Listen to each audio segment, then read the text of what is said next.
ಸ್ನೇಹಿತರೆ, ಮೀಡಿಯಾ ಮಾಸ್ಟರ್ಸ್ಗೆ ಸ್ವಾಗತ ಸುಸ್ವಾಗತ. ಗೆಳೆಯರೆ, ಇವತ್ತು ಅಂದರೆ ನವೆಂಬರ್ 26 ಭಾರತ ಸಂವಿಧಾನ ರಚನೆ ಪೂರ್ಣಗೊಂಡು ಅದನ್ನು ಭಾರತ ಸರ್ಕಾರ ಸ್ವೀಕರಿಸಿದ ದಿನ.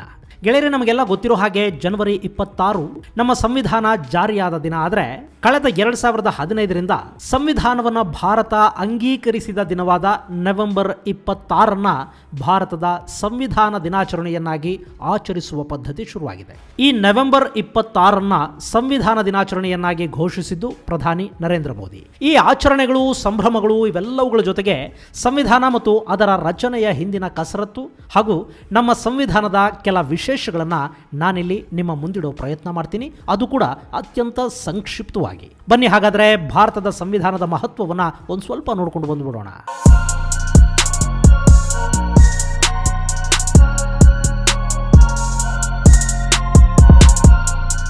ಗೆಳೆಯರೆ, ಜಗತ್ತಿನ ಅತಿದೊಡ್ಡ ಲಿಖಿತ ಸಂವಿಧಾನ ಅನ್ನೋ ಹೆಗ್ಗಳಿಕೆಗೆ ಪಾತ್ರವಾಗಿರೋದು ಭಾರತದ ಸಂವಿಧಾನ.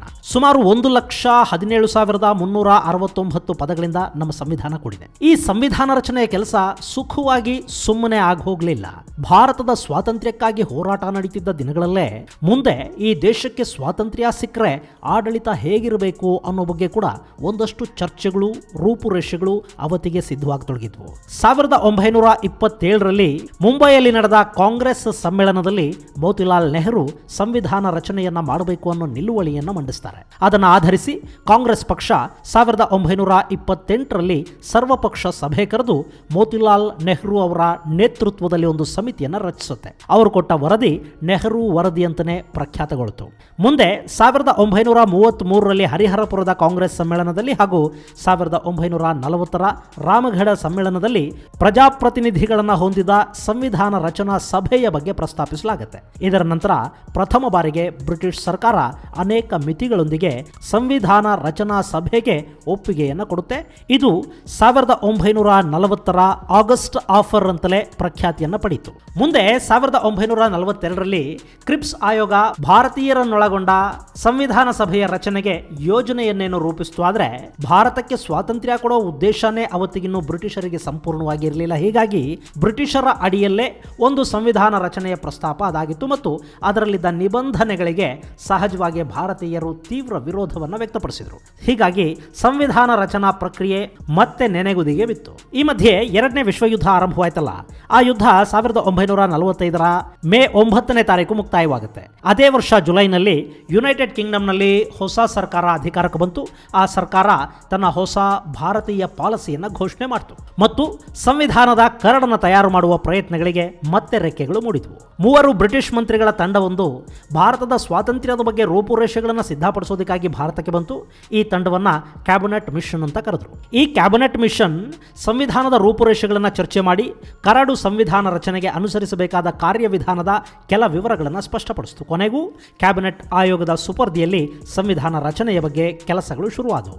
ಆದರೆ ಈ ಕೆಲಸ ಅಂದುಕೊಂಡಷ್ಟು ಸುಲಭ ಆಗಿರಲಿಲ್ಲ.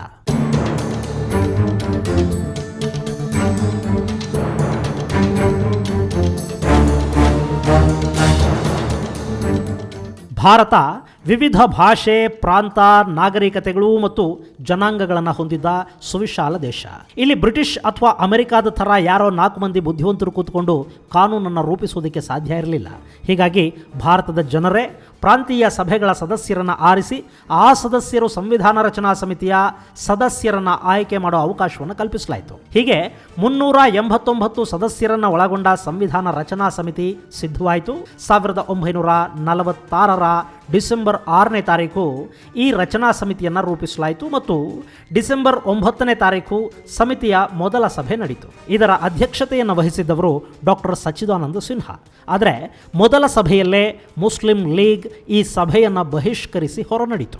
ಮುಂದೆ ಕಾರಣಾಂತರಗಳಿಂದ ಅದೇ 1946ರ ಡಿಸೆಂಬರ್ 11ನೇ ತಾರೀಕು ನಡೆದ ಸಭೆಯಲ್ಲಿ ಡಾಕ್ಟರ್ ಬಾಬು ರಾಜೇಂದ್ರ ಪ್ರಸಾದ್ ಅವರು ಸಮಿತಿಯ ಅಧ್ಯಕ್ಷತೆಯನ್ನು ವಹಿಸಿಕೊಂಡರು. ಈ ಸಮಿತಿಯಲ್ಲಿ 292 ಮಂದಿ ವಿವಿಧ ಪ್ರಾಂತ್ಯಗಳ ಸದಸ್ಯರಿದ್ದರು, 4 ಮಂದಿ ಚೀಫ್ ಕಮಿಷನರ್ ಪ್ರಾವಿನ್ಸಸ್ನ ಸದಸ್ಯರಿದ್ದರು ಮತ್ತು 93 ಮಂದಿ ರಾಜಪ್ರತಿನಿಧಿಗಳನ್ನು ಈ ಸಭೆ ಒಳಗೊಂಡಿತ್ತು.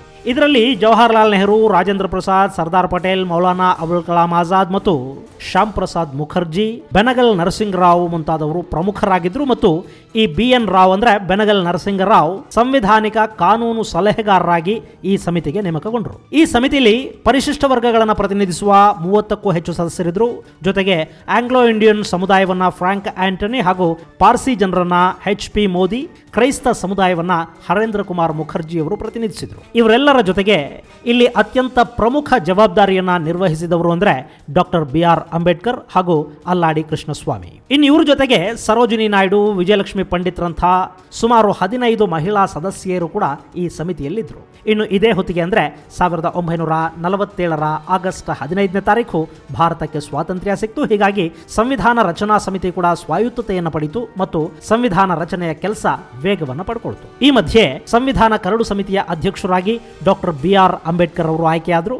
ಇನ್ನು ಈ ಕರಡು ಸಮಿತಿಯಲ್ಲಿ Krishnaswami Ayyangar, N Gopalaswami Ayyangar, KM Munshi, Syed Ahmad, sir BR Mitter ಹಾಗೂ DP ಖೈತಾನ್ ಮುಂತಾದ ತಜ್ಞರಿದ್ದರು. ಈ ಸಂದರ್ಭದಲ್ಲಿ ಕೆಲವರು ಅನಾರೋಗ್ಯದಿಂದ ಹಿಂದೆ ಸರಿದ್ರು. ಖುದ್ದು ಬಾಬಾ ಸಾಹೇಬ್ ಅಂಬೇಡ್ಕರ್ ಅವರು ಕೂಡ ಅನಾರೋಗ್ಯಕ್ಕೀಡಾದರು. ಆದರೂ ಬಾಬಾ ಸಾಹೇಬ್ ಕಾರ್ಯವಿಮುಖರಾಗಲಿಲ್ಲ.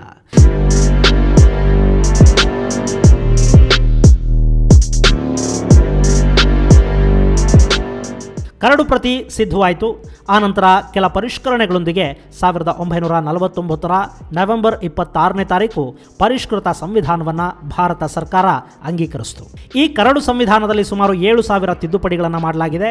22 ಅಧ್ಯಾಯಗಳು, 395 ವಿಧಿಗಳು ಹಾಗೂ 8 ಅನುಸೂಚಿಗಳಿರುವ ಈ ಸಂವಿಧಾನವನ್ನು ನವೆಂಬರ್ 26ನೇ ತಾರೀಕು ಅವತ್ತಿನ ಭಾರತದ ಪ್ರಧಾನಿ ಜವಾಹರ್ಲಾಲ್ ನೆಹರು ಅವರು ಅಂಗೀಕಾರ ಮಾಡಿದರು. ಇದನ್ನು ಅಧಿಕೃತವಾಗಿ 1950 ಜನವರಿ 26ರಿಂದ ಜಾರಿಗೊಳಿಸಲಾಯಿತು. ಇನ್ನು ಭಾರತದ ಪ್ರಜೆಗಳನ್ನು ಆಳುವ ಶಾಸಕಾಂಗ, ನ್ಯಾಯ ಒದಗಿಸುವ ನ್ಯಾಯಾಂಗ ಹಾಗೂ ಜನರಿಗಾಗಿ ಕೆಲಸ ಮಾಡೋ ಕಾರ್ಯಾಂಗಗಳು ಹೇಗಿರಬೇಕು, ಯಾವೆಲ್ಲ ನೀತಿ ನಿಯಮಗಳನ್ನು ಪಾಲಿಸಬೇಕು, ಜನರ ಕರ್ತವ್ಯಗಳು, ಹಕ್ಕುಗಳು, ಪ್ರಾಂತೀಯ ಸರ್ಕಾರಗಳು, ರಾಜ್ಯಗಳು, ಒಕ್ಕೂಟ ವ್ಯವಸ್ಥೆ ಇವೆಲ್ಲವುಗಳನ್ನು ನಮ್ಮ ಸಂವಿಧಾನ ಒಳಗೊಂಡಿದೆ. ಮೂಲ ಸಂವಿಧಾನದಲ್ಲಿ 22 ಅಧ್ಯಾಯಗಳು, 395 ವಿಧಿಗಳು ಹಾಗೂ 8 ಅನುಸೂಚಿಗಳಿದ್ವು. ಈಗ ಸಾಕಷ್ಟು ತಿದ್ದುಪಡಿಗಳ ನಂತರ 25 ಅಧ್ಯಾಯಗಳು, 448 ವಿಧಿಗಳು ಹಾಗೂ 12 ಅನುಸೂಚಿಗಳು ನಮ್ಮ ಸಂವಿಧಾನದಲ್ಲಿವೆ. ಇದರ ರಚನೆಗಾಗಿ ಭಾರತ ಅವತ್ತಿಗೆ ಖರ್ಚು ಮಾಡಿದ್ದು 64 ಲಕ್ಷ ರೂಪಾಯಿ. ಇನ್ನು ನಮ್ಮ ಸಂವಿಧಾನದ ಬಗ್ಗೆ ನಾವು ತಿಳಿದಿರಲೇಬೇಕಾದ ಮತ್ತೊಂದಷ್ಟು ಅಂಶಗಳು ಅಂದರೆ, ನಮ್ಮ ಸಂವಿಧಾನದ ಮೊದಲ ಪ್ರತಿ ಟೈಪ್ ಅಥವಾ ಮುದ್ರಿತ ಪ್ರತಿ ಆಗಿರಲಿಲ್ಲ. ಅದು ಹಸ್ತಾಕ್ಷರಗಳಲ್ಲಿ ರಚಿತವಾದದ್ದಾಗಿತ್ತು ಮತ್ತು ಅದು ಇಂಗ್ಲಿಷ್ ಮತ್ತು ಹಿಂದಿ ಭಾಷೆಯಲ್ಲಿದೆ.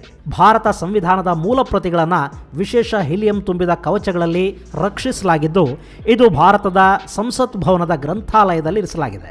ಭಾರತ ಸಂವಿಧಾನವನ್ನ ಬೇರೆ ಕಡೆಗಳಿಂದ ಪಡೆದ ಅಂಶಗಳ ಚೀಲ ಅಂತ ಕರೀತಾರೆ. ಸ್ವಾತಂತ್ರ್ಯ, ಸಮಾನತೆ ಹಾಗೂ ಭ್ರಾತೃತ್ವದ ಪರಿಕಲ್ಪನೆಗಳನ್ನ ಫ್ರಾನ್ಸ್ ಸಂವಿಧಾನದಿಂದ ಪಡ್ಕೊಂಡಿದ್ದೀವಿ. ಪಂಚವಾರ್ಷಿಕ ಯೋಜನೆಯ ಪರಿಕಲ್ಪನೆಯನ್ನ ಸೋವಿಯತ್ ಒಕ್ಕೂಟದಿಂದ ಪಡೆದಿದ್ದೀವಿ. ರಾಜ್ಯ ನಿರ್ದೇಶನ ತತ್ವಗಳು ಐರ್ಲೆಂಡ್ ಸಂವಿಧಾನದ ಕೊಡುಗೆಯಾಗಿವೆ. ಸುಪ್ರೀಂ ಕೋರ್ಟ್ ಕಾರ್ಯನಿರ್ವಹಣೆಯ ಕಾನೂನನ್ನ ಜಪಾನ್ನಿಂದ ಎರವಲು ಪಡ್ಕೊಂಡಿದ್ದೀವಿ. ಸಂಸದೀಯ ಸ್ವರೂಪ, ಪೌರತ್ವ ಮುಂತಾದ ವಿಷಯಗಳನ್ನ ಬ್ರಿಟನ್ನಿಂದ ತಗೊಂಡಿದ್ದೀವಿ. ರಾಜ್ಯಗಳ ಒಕ್ಕೂಟ ಹಾಗೂ ಕೇಂದ್ರಕ್ಕೆ ರಾಜ್ಯಗಳಿಗಿಂತ ಅಧಿಕ ಅಧಿಕಾರದ ಪರಿಕಲ್ಪನೆಯನ್ನ ಕೆನಡಾ ಸಂವಿಧಾನದಿಂದ ತಗೊಂಡಿದ್ದೀವಿ. ಮೂಲಭೂತ ಹಕ್ಕುಗಳು, ರಾಜ್ಯಗಳ ಒಕ್ಕೂಟ ಮಾದರಿ, ರಾಷ್ಟ್ರಪತಿಗಳ ಅಧಿಕಾರ ಇವುಗಳ ಕುರಿತಾದ ಒಂದಷ್ಟು ಅಂಶಗಳನ್ನು ಅಮೆರಿಕ ಸಂವಿಧಾನದಿಂದ ಎರವಲು ಪಡ್ಕೊಂಡಿದ್ದೀವಿ. ರಾಜ್ಯಗಳ ಅನಿರ್ಬಂಧಿತ ವ್ಯಾಪಾರದ ಕುರಿತಾದ ವಿಷಯಗಳನ್ನು ಆಸ್ಟ್ರೇಲಿಯಾದ ಸಂವಿಧಾನದಿಂದ ತಗೊಂಡಿದ್ದೀವಿ. ಇನ್ನುಳಿದಂತೆ ಬ್ರಿಟಿಷರು ಈ ಹಿಂದೆ ಭಾರತವನ್ನು ಆಳೋದಕ್ಕಾಗಿ ರೂಪಿಸಿದ್ದ government of India act 1858, government of India act 1935 ನಲ್ಲಿದ್ದ ಸಾಕಷ್ಟು ವಿಷಯಗಳನ್ನು ಹಾಗೆ ಉಳಿಸ್ಕೊಂಡಿದ್ದೀವಿ, ಕೆಲವನ್ನು ಮಾತ್ರ ಬದಲಾಯಿಸಿಕೊಂಡಿದ್ದೀವಿ. ಇನ್ನು ನಮ್ಮ ಭಾರತದ ಸಂವಿಧಾನ ವಿಶ್ವದ ಯಾವುದೇ ಸ್ವತಂತ್ರ ದೇಶದ ಸಂವಿಧಾನಕ್ಕೆ ಹೋಲಿಸಿದರೆ ಅತಿ ದೊಡ್ಡ ಸಂವಿಧಾನ ಅಂತ ಅನ್ನಿಸ್ಕೊಂಡಿದೆ. 1950 ಜನವರಿ 26ನೇ ತಾರೀಕು ನಮ್ಮ ಸಂವಿಧಾನ ಅಸ್ತಿತ್ವಕ್ಕೆ ಬಂತು. ಭಾರತದ ರಾಷ್ಟ್ರ ಲಾಂಛನವನ್ನು ಕೂಡ ಅದೇ ದಿನ ನಾವು ಅಳವಡಿಸಿಕೊಂಡ್ವಿ. ಇದು ಗೆಳೆಯರೇ ಭಾರತದ ಸಂವಿಧಾನದ ಕುರಿತಾದ ಸಂಕ್ಷಿಪ್ತ ಮಾಹಿತಿ. ಮುಂದಿನ ಸಂಚಿಕೆಯಲ್ಲಿ ಮತ್ತೊಂದು ವಿಶೇಷ ಜೊತೆಗೆ ಭೇಟಿಯಾಗೋಣ. ಅಲ್ಲಿವರೆಗೆ ಜೈ ಹಿಂದ್, ಜೈ ಕರ್ನಾಟಕ.